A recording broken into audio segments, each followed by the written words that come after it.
temos preços dos mais variados, o consumidor é muito lesado. Imagina, eu tenho um tigre em casa que vive dentro da minha casa. O nosso maior sonho de consumo hoje é ir à Disney. Dá em torno dos 25 a 30 mil reais de pincel. O grande momento do comprador é o ato da compra, não tanto o uso daquilo que ele vai fazer depois.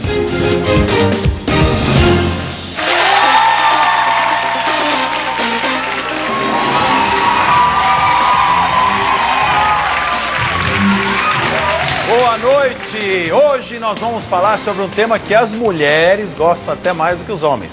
Nós vamos falar sobre consumo. O Brasil vive um momento de euforia econômica. Este é o momento onde o consumo aumentou como nunca. O desemprego caiu, claro que não estamos livres de problemas, mas o mercado de consumo se aqueceu nesses últimos anos. Assim, muito mais gente se sente confortável para ir às compras e gastar o seu dinheirinho. Nós vamos ter a ajuda de um grande jornalista e político que tem toda a sua carreira voltada para a defesa do consumidor. Eu acho que quando a gente fala em defesa do consumidor, vem logo à cabeça o nome de Celso Russomano. E vamos falar também com ele, que é milionário, excêntrico, tem tudo a ver com o consumo, porque é proprietário de uma galeria onde se consomem muitos produtos e também tem hábitos de consumo do mercado de luxo, que é o empresário Reinaldo Kerlakian. Começa agora para mais de 150 países, pela Rede Record e pela Record Internacional, o programa Roberto Justus Mais.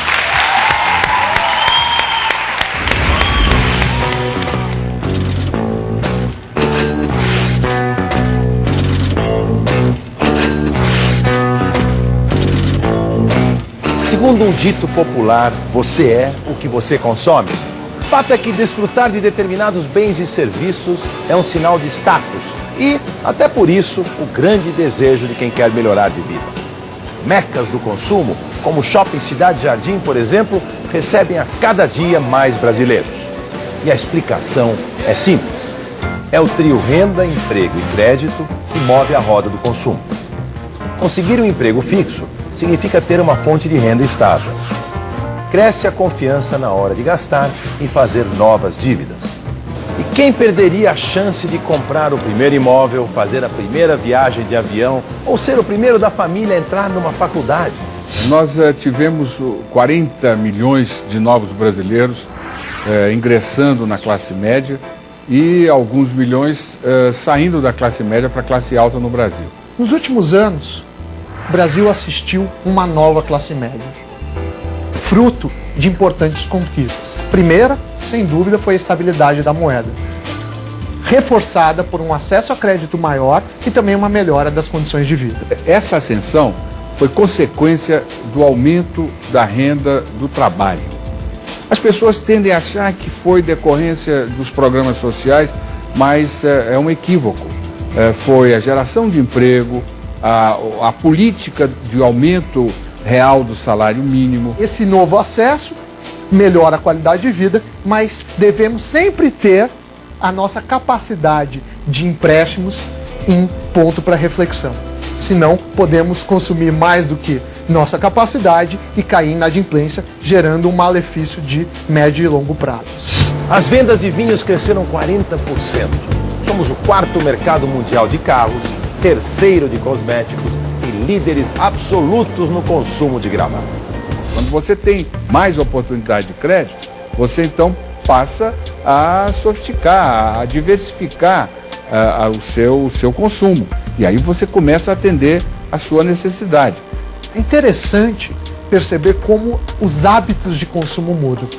Em uma época já foi o sonho da classe média ter uma geladeira. Depois passou para o carro e agora às vezes a casa própria.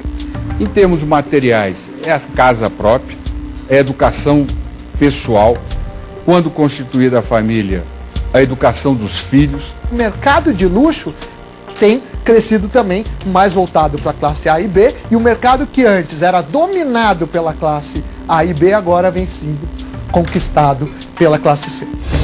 Hoje vamos discutir os novos hábitos de consumo dos brasileiros. Ele é um jornalista que atua como ninguém na defesa do consumidor. O reconhecimento do trabalho dele o levou já a 4 mandatos como deputado federal.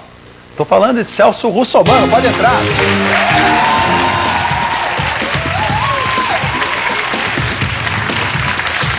Celcinho. Tudo bem, irmão? Tudo bem? Bem-vindo. Obrigado. Para você, Obrigado pelo convite. esses corredores aqui da emissora não são muito familiares, não? Você que agora está vindo todo dia para cá. E eu comecei aqui criando o Cidade Alerta alguns anos atrás. Né? Quando eu saí do Aqui Agora. Que legal, né? De volta a casa. Mas, ô Celso, que bom, né? Que bom, porque realmente esse tema nós não podíamos ter um convidado que não fosse você. Você está ligado nesse tema nas suas entranhas já, né? É uma coisa impressionante, né? Você sabe que quando eu acordo, só para você saber, eu digo assim, eu acordo já arrumando encrenca com todo mundo, né? Ah, quando você acorda? Porque claro, na porta do Instituto Nacional de Defesa do Consumidor já tem em média 40, 50 pessoas esperando para entrar, para chegar e fazer uma reclamação. Então, todos os dias eu tenho uma demanda de pessoas reclamando de alguma coisa que está errada, ou de um serviço que não está bom, ou de um produto que veio com defeito. E eu já estou arrumando confusão de manhã cedo, né?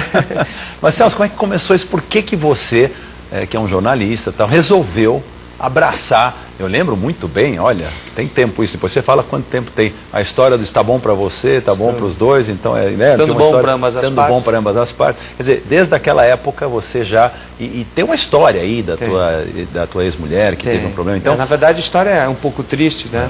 Porque eu começo a defender, eu tinha um programa de variedades, de repente eu sou vítima de uma prestação de consumo defeituosa, né? De serviço defeituoso, que é a qualidade da saúde no Brasil.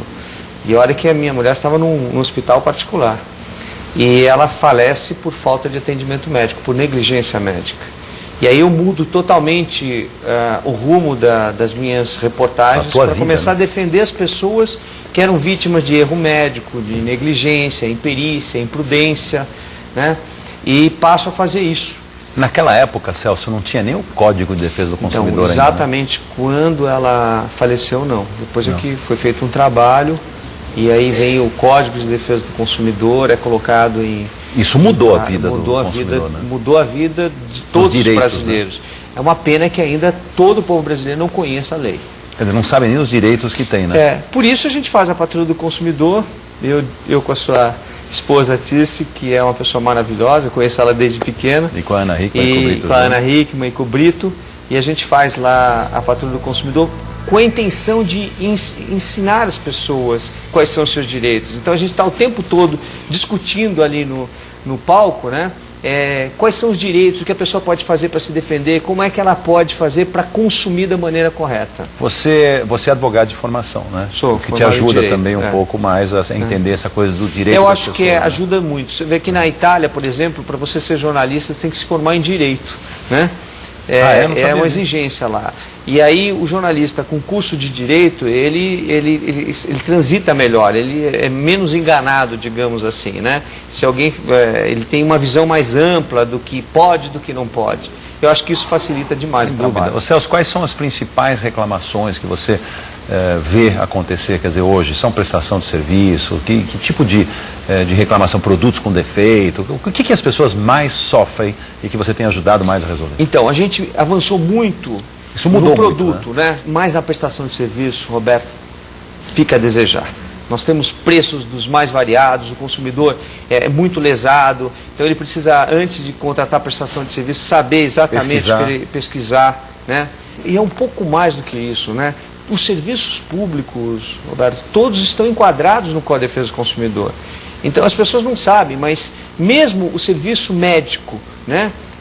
O serviço de saúde prestado pelo município, pelo Estado e pela União estão enquadrados no Código de Defesa do Consumidor. A segurança pública está enquadrada no Código de Defesa do Consumidor, a educação pública está... Nossa, que interessante, nem eu sabia disso. Então, por exemplo, se você é vítima de um tiroteio, né, e alguém da sua família ou você é baleado, você pode entrar com uma ação contra o Estado. Isso eu sabia, mas através... Está no Código? Usando o Código de Proteção e Defesa do Consumidor, porque o artigo 22 do Código é muito claro, diz: os serviços públicos por si, que são os diretos, segurança, saúde, educação, ou por suas empresas concessionárias, permissionárias, sobre qualquer forma de empreendimento, são obrigados a prestar serviços adequados e quanto aos essenciais contínuos. E se o Estado não te dá, e se todas as pessoas começarem a mover ação contra o Estado, né, para que o Estado seja obrigado a cumprir a sua obrigação, talvez os governantes, pagando indenizações atrás de indenizações, porque vão ser obrigados a pagar, vão começar a entender que o importante é prestar serviço público de qualidade. E aí nós vamos melhorar a qualidade. Mas não tem um pouco do descrédito, no sentido de, assim, em dois aspectos diferentes. Primeiro, achar que o PROCON, que é um órgão criado para defender o consumidor, não vai resolver meu problema. Esse é um lado, às vezes, da pessoa ser cética em relação a isso. Outra, imagina, processar o Estado, não vou ganhar nunca. Então não tem um pouco essa história. É verdade. De você ter preguiça de fazer, quer saber, no Brasil não adianta processar. Então não vai acontecer nada mesmo. É verdade, mas se a gente pensar dessa forma... Não, eu não penso, mas as pessoas não têm um pouco essa... Tem, mas é o que eu estou dizendo. Se a gente pensar, e eu me coloco na mesma condição, se a gente pensar dessa forma, a gente nunca vai ver os direitos da gente preservados, entendeu? Então vai ficando, quer dizer, independente da indenização que você tem direito, também existe a penação criminal que deve ser imposta àquele que faz da forma errada. Talvez assim a gente melhore os serviços públicos, entendeu? Nós vamos ver uma matéria agora que fala sobre a classe C, né? Porque todo mundo fala desse novo fenômeno que é a classe C. E às vezes, sem saber realmente como essas pessoas vivem. E nós vamos dar uma olhadinha nessa matéria agora.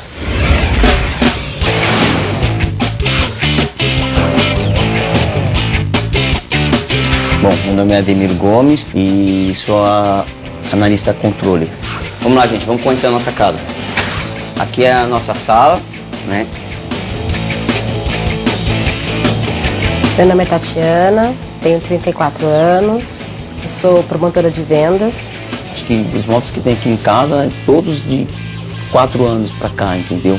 Foi que a gente trocou tudo, os armários, a troca do carro, isso aí tudo aconteceu de 4 anos pra cá. Todo mundo sabe que o Brasil mudou muito nos últimos anos. A gente deixou de ser um país com uma estrutura de pirâmide social, com mais gente na base da pirâmide, entre os mais pobres, e passou a ser um país com um losango social, formando uma nova classe média. Ou classe C, como alguns preferem. Quem é essa nova classe média brasileira? Em geral, são brasileiros que ganham R$ 2.500 de renda familiar, são 52% da população, um pouco mais de 100 milhões de pessoas que movimentam R$ 1 trilhão por ano.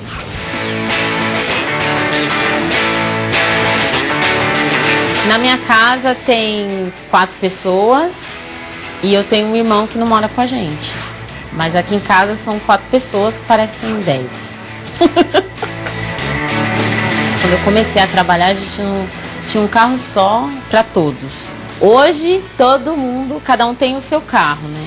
E tem a casa própria, certinho, tudo pago no dia. Então, eu acredito que são as nossas maiores conquistas. A gente tem a internet, né? E tem a TV paga.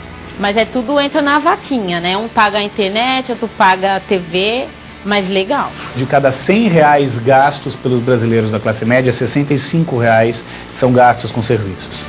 Antes esse cara não tinha televisão, agora ele tem e quer TV por assinatura. Antes ele não tinha computador, agora ele tem e quer internet de banda larga dentro de casa. E o outro setor que cresceu muito foi o setor da educação.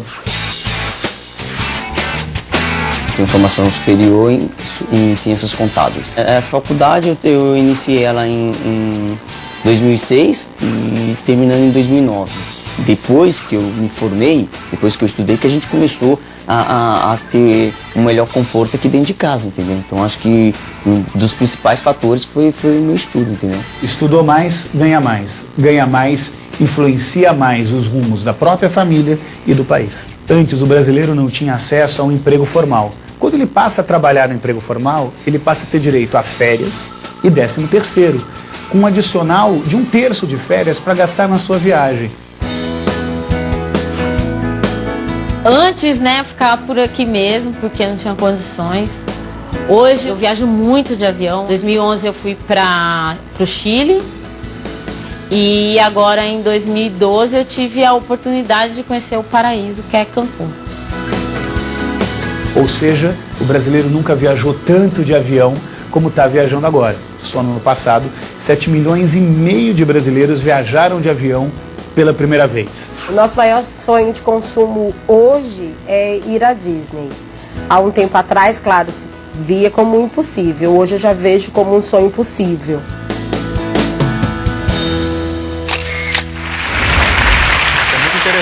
Esse Renato Meirelles, o Instituto Data Popular, a gente trabalha na empresa, na nossa empresa de comunicação com ele para realmente ficar medindo o pulso dessa classe C o tempo todo, né? Exatamente como é que eles estão pensando o mercado de consumo. Até porque as empresas querem atingir essa nova classe média, que é a que mais consome, né? Você pretende continuar nessa tua jornada em defesa do consumidor pelo futuro?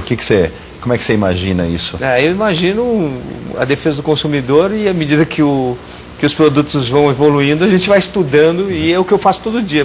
As pessoas falam, mas você tem que saber um pouquinho de cada coisa. Eu passo a vida toda estudando, porque cada vez que coloco um produto novo no mercado, eu preciso me especializar em relação àquilo para poder discutir aquele assunto e defender o consumidor. Não, perfeito. E eu acho que também, quando a gente fala de futuro, o consumidor começa a consumir de outras formas, né? O brasileiro era no passado um pouco relutante em consumir à distância, né? O brasileiro desconfiado naturalmente, porque o que davam de golpe na gente aqui, cartão de crédito, por exemplo, a gente tinha medo de dar o número por telefone ou pela internet, ou o que seja. Então, começaram a entender, essa cultura começou a entrar um pouco mais no brasileiro. Mas eu vou te falar, a internet tem dois lados, né? O lado de quando você compra, que você tem que tomar cuidado para que você não compre de um site que vai sair do ar a semana que vem ou que seja falso. Não te entregue. Né?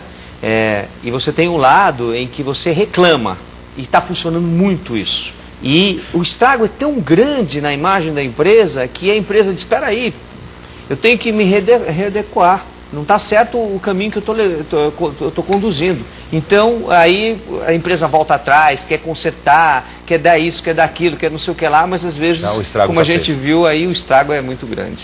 Agora, outra coisa que eu fico curioso é o seguinte, eu fui lá, comprei um produto com defeito, ou eu contratei um serviço que não foi adequado, o que eu faço quando eu sou lesado? Como que eu posso buscar os meus direitos? O que você... Dá o beabazinho assim, você pega o produto, faz isso, faz aquilo, faz aquilo, faz aquilo. O que tem que fazer? Eu começaria dizendo o seguinte, eu não conheço meus direitos, não conheço qual é a defesa do consumidor, mas eu sei que eu estou sendo lesado. Reclame, né? Ache uma forma de manifestar essa sua reclamação, como muita gente tem feito através da internet. Duas, não compre produto de quem você não conhece, principalmente quando você está fazendo isso pela internet. Muito cuidado, a gente tem milhares de casos que chegam para a gente aqui na Rede Record Televisão que a gente não tem como atender porque são sites que foram colocados no ar prometendo algumas coisas e aí vem aquela provérbio que não existia nem internet na época, né? Quando a esmola é demais, o santo desconfia. Se o preço está muito barato, gente, todo mundo paga imposto, todo mundo tem lucro. Tem ou pode ter mais, se está muito barato, não vai lá e não compra, porque você vai fazer um mau negócio. Você paga e não recebe. O tal do barato sai caro, né? Exato. Vai depositar o dinheiro, você vê que você está depositando numa conta de pessoa física, não é pessoa jurídica, o nome da pessoa jurídica, ou seja, da empresa, não bate com o nome do site, já nem deposita, porque você vai fazer uma besteira. Está comprando um cartão de crédito nas mesmas condições.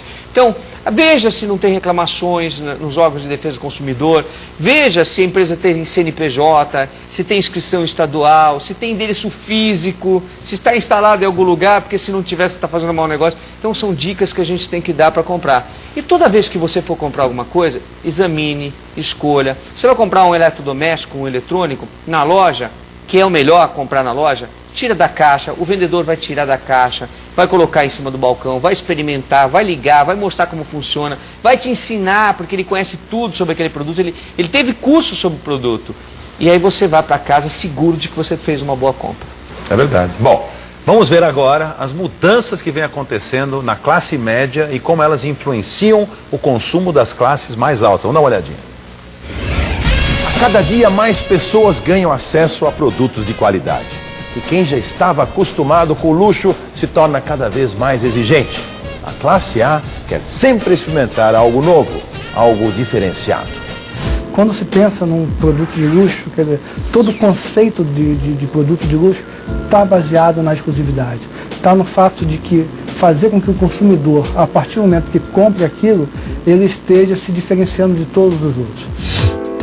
Em 2012, o consumo de artigos de luxo movimentou cerca de 20 bilhões de reais e deve crescer 25% nos próximos 5 anos. Mais do que apenas produtos, esse público quer experiências. No Brasil, o que a gente vê e que é muito legal e cada vez mais é uma classe média tendo acesso a produtos de luxo.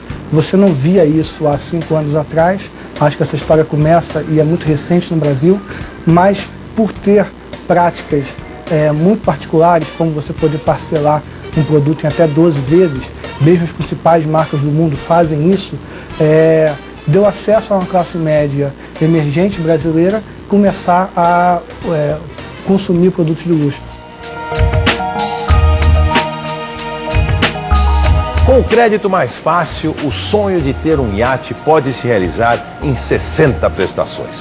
Será que o mercado de luxo, mesmo tão exclusivo, está ficando mais democrático?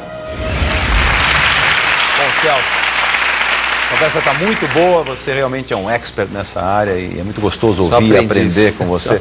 Aprendiz do quê? Do mercado consumidor, dos direitos do consumidor, você é o papa nesse país. E para falar mais um pouco sobre outro ângulo desse mercado do consumo, nós vamos trazer ele, que é dono de um centro comercial muito conhecido aqui em São Paulo, na famosa região da 25 de março, mas também é um consumidor diferenciado. Nós vamos conhecer essa história interessantíssima desse meu amigo querido Reinaldo Kerlakian.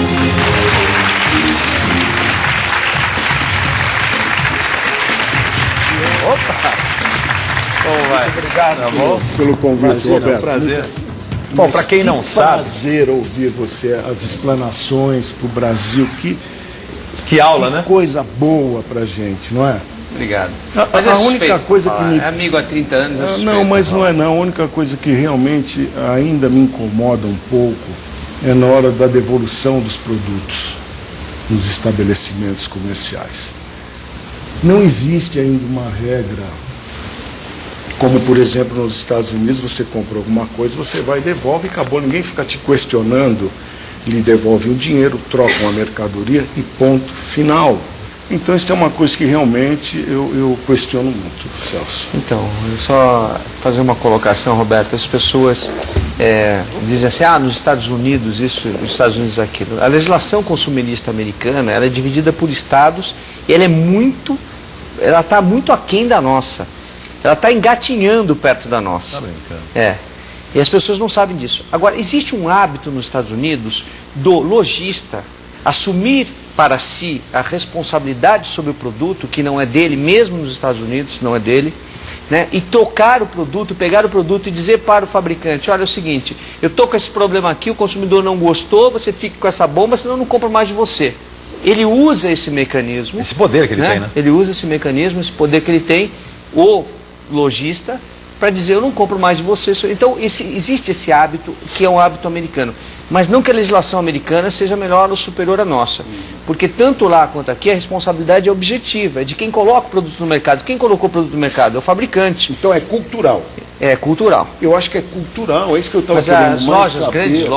As grandes lojas de departamento já estão fazendo isso, Roberto. Então elas dizem assim, olha, se no prazo de 48 horas o produto der defeito, vem aqui que eu troco para você. As grandes lojas estão fazendo. Então é uma questão cultural que está evoluindo no Brasil. As menores não, mas as grandes já estão fazendo. Bom, isso quando nós falamos, Reinaldo, em consumo, e quando nós falamos em direito do consumidor, e falamos bastante isso aqui hoje com o Celso vem dizendo há muito tempo, nós estamos geralmente tratando do direito das pessoas menos privilegiadas e que não têm condição, não têm acesso. Porque às vezes a gente imagina que lá na alta renda, as pessoas não liguem tanto, às vezes, por um produto com defeito de valor menor, até porque não quer aborrecimento, dane-se, se não trocar, não trocou. Eu acho que quanto mais o valor representa para esse consumidor, mais ele busca seus direitos, porque para ele repor o produto é muito difícil, né? Não tem essa renda.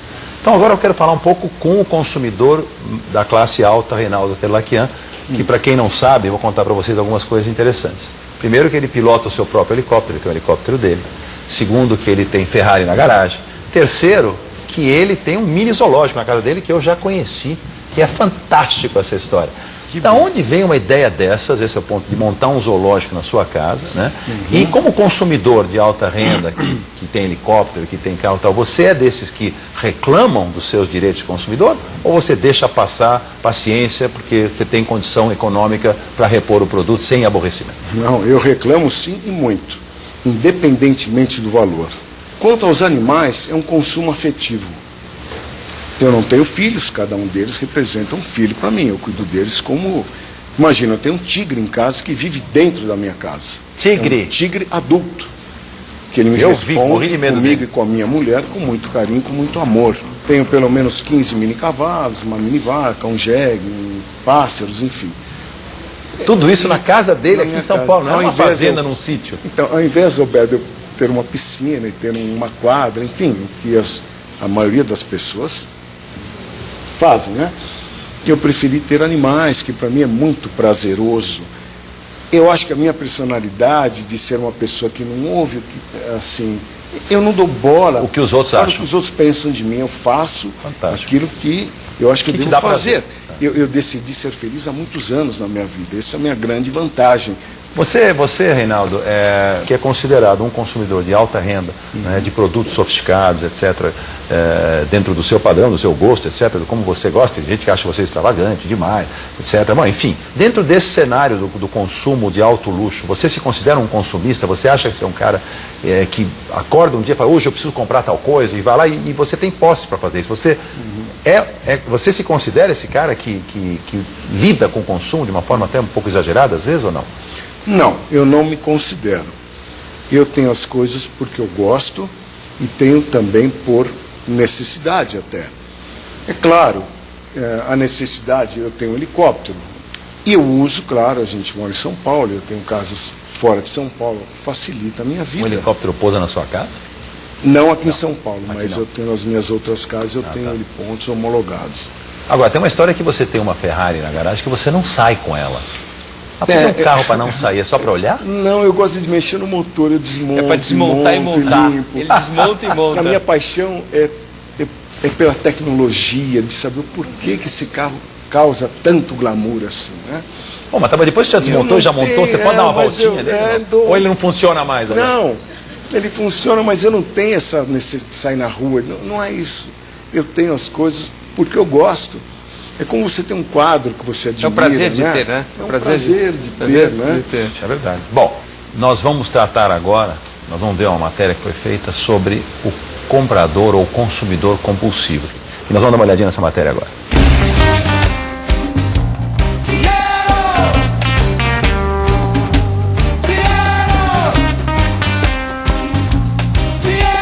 O negócio aconteceu na adolescência. Eu ia comprar um disco, uma coisa, queria ter 2, 3 iguais. E queria ter, eu para me sentir feliz tinha que acabar comprando as coisas. Eu acho que nas crises existenciais da puberdade, eu não sei. E como eu sou maquiadora, a minha profissão acaba pedindo de mim esse contato constante com maquiagem e acabo comprando pela consequência, pelo ato, pelo impulso.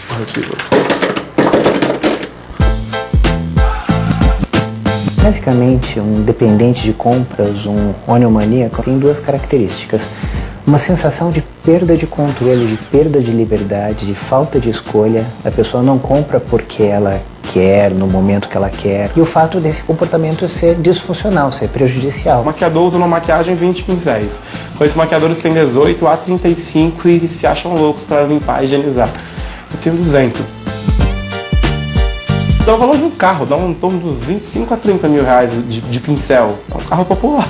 Dinheiro na mão é vendaval.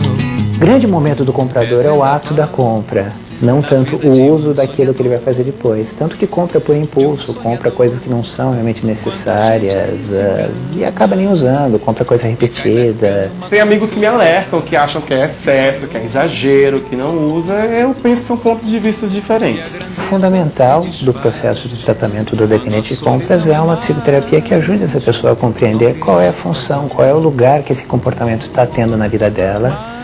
Além disso, a gente vai avaliar se essa pessoa também tem um transtorno psiquiátrico, outro que merece ter tratamento em si mesmo. Então, o dependente de compras pode estar deprimido. Tratamento não, mas às vezes eu acho que eu preciso controlar um pouco, pensar um pouco mais e eu fico me dando regrinhas. Porque às vezes que eu me arrependi, eu não fiz isso. Então eu vai com calma e acabo ponderando. E às vezes comprando uma coisa que vale mais a pena do que me perder naquela cilada. E solidão.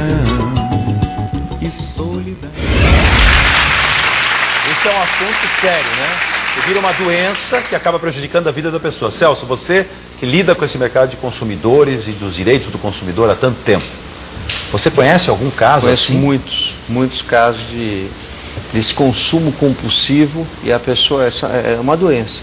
a pessoa vai se endividando, usa cartão de crédito, de repente está pedindo o cartão dos amigos, as pessoas emprestam, não sabem que é compulsivo, gastam dos amigos e vai comprando e não tem limite para comprar. Chega uma hora, está totalmente endividado, cheio de problemas. E comprando coisas que não precisam, né? Aí procura a gente para tentar resolver a solução, o problema dos juros, enfim. Infelizmente, né? Bom, mas falando em mercado de luxo, como nós estávamos falando aqui, com a sua presença, esse mercado é um mercado novo no Brasil, desse tamanho, né? Tem números aí, se eu não me engano, nós estamos falando em 20 bilhões de reais por ano, só em mercado de consumo de luxo, de produtos de luxo nesse país. Você hoje anda pelas ruas de São Paulo, pelas outras cidades, inclusive também, nos grandes shoppings, você vê marcas como você vê em Paris, em Milão, em Roma, Nova York, Londres. Então claro que os preços são muito mais caros, porque os impostos ainda de importação são exorbitantes até, mas você pode comprar o que você quiser hoje nesse país. Vamos falar com esse verdadeiro especialista no assunto, Carlos Ferreirinha. Tudo bom, Carlos? Tudo ótimo, Roberto. Prazer. Um prazer ter você aqui com a gente através... Não está aqui no palco, mas está aqui através da tecnologia com a gente. Ô Carlos, você tem uma empresa que presta consultoria para o segmento de luxo. Exatamente. Você acha que o empresário brasileiro está preparado para lidar com esse nicho de mercado hoje? Como é que está aqui? O que representa hoje o mercado de luxo do Brasil? Olha, Roberto, na verdade está sim preparado. O Brasil vem demonstrando uma possibilidade de crescimento e expansão muito forte diante das novas economias mundiais, né, as famosas emergentes.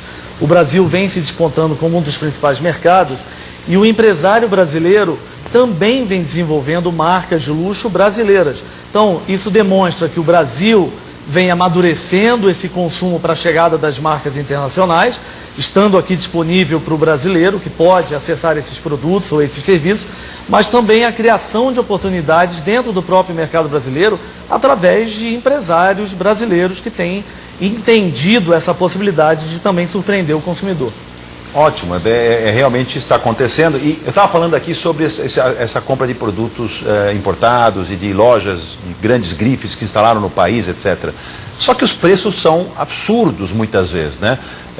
Então você entra numa loja como essa, você acaba pagando o dobro, às vezes o triplo. Um automóvel, por exemplo, custa quase 3 vezes no final, 2 pontos alguma coisa a mais do que lá fora. Então, como é que sobrevivem essas grandes marcas se as pessoas... Por que compram produtos tão caros e por que estão entrando cada vez mais marcas no Brasil? Eu tenho essa curiosidade.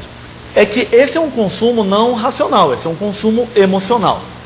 Quando a gente lida com consumo emocional, ele é consumo impulsivo. Ele é consumo do imediato, ele não é um consumo planejado.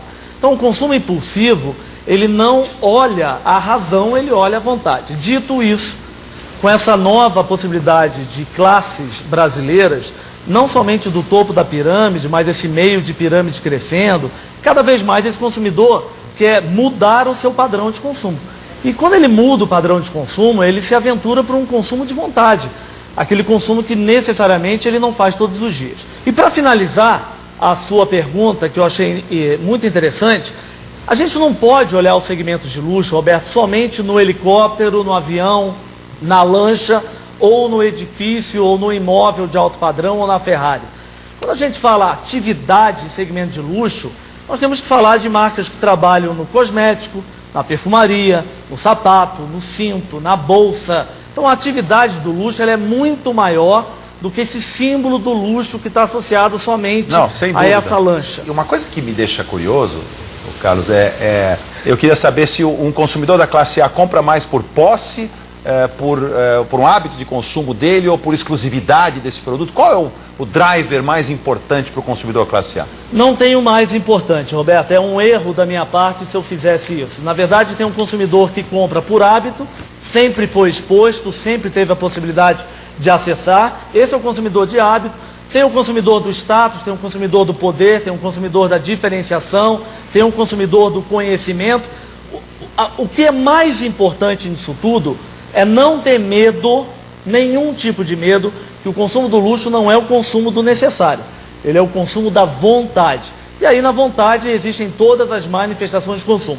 Eu só vou finalizar com algo importante. Há uma cultura natural de se dizer que o brasileiro é muito ostensivo. Não é, Roberto. Quando a gente olha para o consumo do luxo, o russo é muito mais ostensivo, O chinês compra muito mais pelo poder, o indiano compra muito mais pela inclusão social e o brasileiro compra pelo entusiasmo.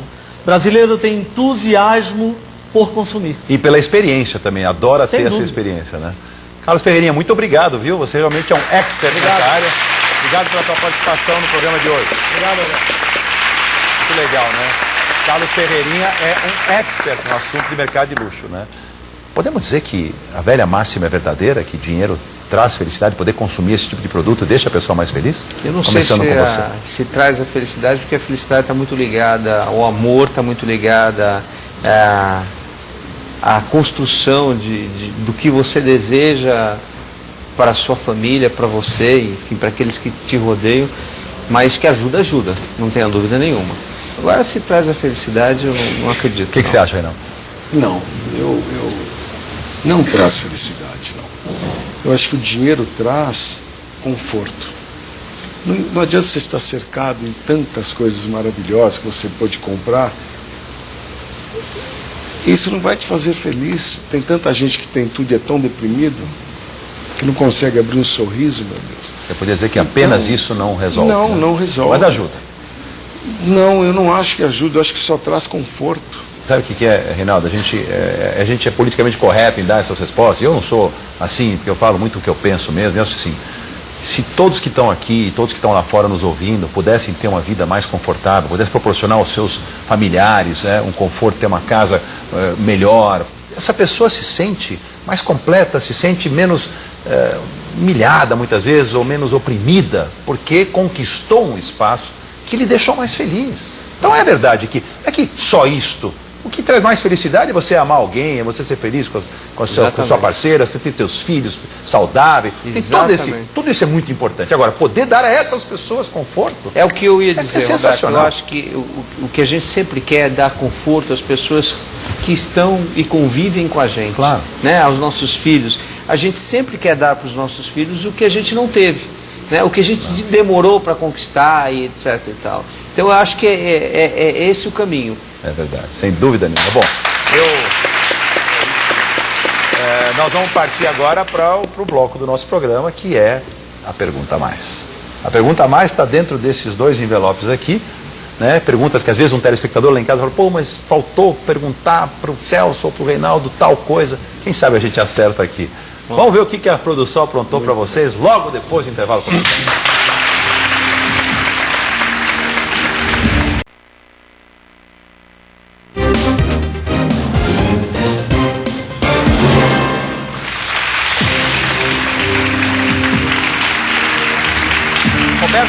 Mais está de volta, o tema hoje é consumo. Tema fantástico. Eu trouxe aqui o Celso Russomano, ele é advogado, ele é jornalista, ele é político e hoje apresentador de televisão já há muito tempo, mas hoje apresentando na casa um quadro dentro do programa da tarde que é a Patrulha do Consumidor, cuidando dos direitos do consumidor, como sempre fez durante toda a sua carreira. Trouxe também essa figura querida, quem conhece Reinaldo Queilaquian sabe o coração que ele tem, o ser humano que ele é, você já conhece ele há muito tempo, está agora empenhado na sua carreira de cantor, está acreditando, investindo nisso, é dono de dos centros comerciais mais conhecidos da nossa cidade, do nosso país, e que conhece o mercado de consumo e é um grande consumidor de alta renda, que falou bastante também sobre a sua visão desse mercado. E antes do comercial, eu disse que ia fazer aquilo que faço sempre com meus convidados, que é a Pergunta Mais. Vamos à Pergunta Mais?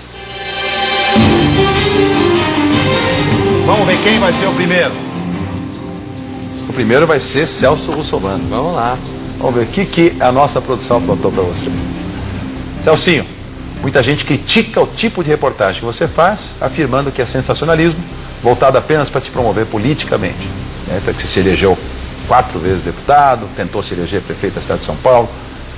Qual a sua resposta a esses críticos e a essas críticas? Na verdade, a resposta é muito simples. Eu tinha uma vida muito confortável, vivia só fazendo reportagens sobre a sociedade de São Paulo, sobre as coisas boas, da sociedade de São Paulo brasileira. Eu andava nos melhores lugares, fazendo programas, né, e viajando pelo mundo todo, mostrando o mundo para as pessoas, e de repente eu mudo totalmente o meu foco para defender os menos favorecidos, os mais lesados, aqueles que que não tem como se defender, né? É um trabalho que começou em 1990, quando a minha mulher faleceu por falta de atendimento médico. Me tornei deputado para melhorar a qualidade do consumo no Brasil, para que as pessoas tivessem mais direito. Então a resposta é essa, a resposta eu faço com o coração o que eu faço, não para me promover, né? Até vou dizer mais, quando eu estou no mandato, nos mandatos que eu já exerci, eu perco dinheiro, as minhas empresas não andam porque eu tenho que dar o tempo meu para outras atividades, eu deixo de ganhar dinheiro, eu ganho mais dinheiro quando eu estou afastado da política. Então eu respondo dizendo assim, cada um devia fazer a sua parte para melhorar um pouquinho o Brasil. Quem sabe a gente teria um Brasil mais justo, com os direitos preservados das pessoas que precisam literalmente desses direitos. Sim. Reinaldo Kerlakian. Agora é a tua vez. Agora é a tua vez. Reinaldo Kerlakian. Você não me escapa. Não, muito prazer. Mas como você é um cara super transparente, aberto e fala o que você pensa, eu acho que você não vai ter nenhum medo da sua pergunta, né? Vou fazer essa pergunta logo após o nosso intervalo comercial. Rapidinho.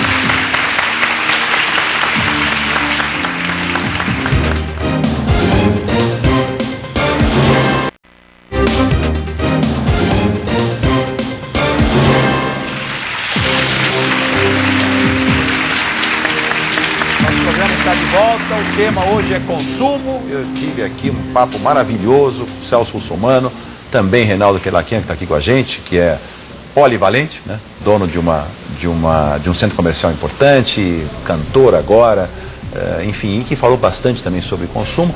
E antes do intervalo comercial, eu fiz a pergunta a mais ao Celso Russomano, dando a oportunidade ao Celso de esclarecer as dúvidas das pessoas em relação a algumas críticas que ele já recebeu, que é natural. E disse que você não ia escapar, como nenhum convidado não escapa, da sua pergunta a mais, que foi produzida e formulada pela nossa produção. Reinaldo Kerlakian, você afirmou em uma entrevista recente, aliás, você deu muitas, né? Você apareceu agora na mídia como ninguém. E você afirmou em uma dessas entrevistas que você era bem próximo do seu irmão gêmeo, que faleceu há pouco tempo atrás. A imprensa noticiou, porém, várias vezes que vocês tiveram brigas, inclusive na justiça, com troca de acusações sobre a administração do centro comercial de vocês.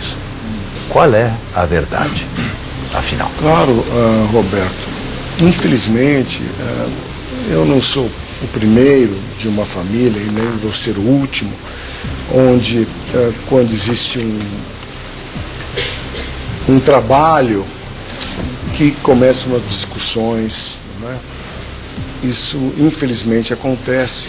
Eu nunca quis brigar com meu irmão. Deus sabe disso. Perdi meu irmão gêmeo, sim, faz 6 meses. 10 minutos mais velho que eu. Mas infelizmente essas coisas acontecem. Existem coisas na vida que escapam ao nosso domínio, né? Às vezes você pensa de um jeito, o seu irmão pensa de outro, e as pessoas que trabalham juntos pensam de outra forma. Então, o que aconteceu foi isso, infelizmente, uma briga de família e que acontece tanto por aí. Tudo bem, obrigado pela tua sinceridade. Bom, vamos encerrar a pergunta a mais. E quero aproveitar para agradecer, Celso Russomano, a tua presença aqui. Você veio a brilhantar. O tema consumo não seria o mesmo sem a tua presença. Você realmente conhece demais desse assunto. Obrigado, parabéns pela tua trajetória, que continue assim, viu? Eu que quero agradecer a você pelas perguntas que você me fez, perguntas que nunca ninguém me fez. Foi muito gostoso estar aqui com você, na sua companhia. Não, obrigado. E Reinaldo Kerlakian também, você é um querido, uma pessoa do bem, que eu sei como você é. Muito obrigado pela tua presença. Obrigado. E você em casa não esqueça que pesquisar preços, escolher os produtos bem, avaliar a necessidade da compra. Hoje o Celso contou muito aqui quais são os seus direitos. Então isso é muito importante, essa visão toda sobre o mercado de consumo e como vocês vão consumir daqui para frente. No r7.com/justos você pode rever esse programa e dar a sua opinião sobre o tema que nós abordamos aqui. Boa noite e até a semana que vem.